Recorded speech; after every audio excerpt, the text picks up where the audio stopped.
Irisgarritasuna eta inklusioa hauxe da.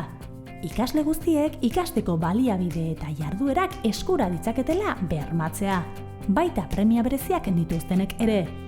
Arlo digitalean ikasleen itxaropen, trebetasun, erabilera eta uste okerrak, baita tresna digitalak erabiltzeko mugak ere, testuinguruarenak, fisikoak edo kognitiboak, aintzatestea eta horiei erantzutea. Zer da personalizatzea? Ikasleen askotariko ikaskuntza premiei erantzuteko ikasleei aukera emanez nork bere abiaduran aurrera egiteko eta nork bere ikaskuntza ibilbide eta helburuei jarraitzeko tresna digitalak erabiltzea da. Ikasleen partaidetza aktiboa zera da.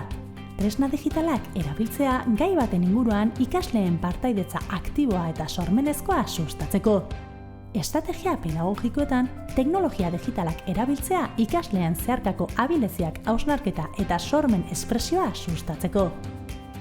Ikaskuntza mundu errealeko testuinguru berrietara zabaltzea, jarduera praktikoetan, ikerketa zientifikoan edo irtenbide konplexuetan ikasleak inplikatzen dituztenak.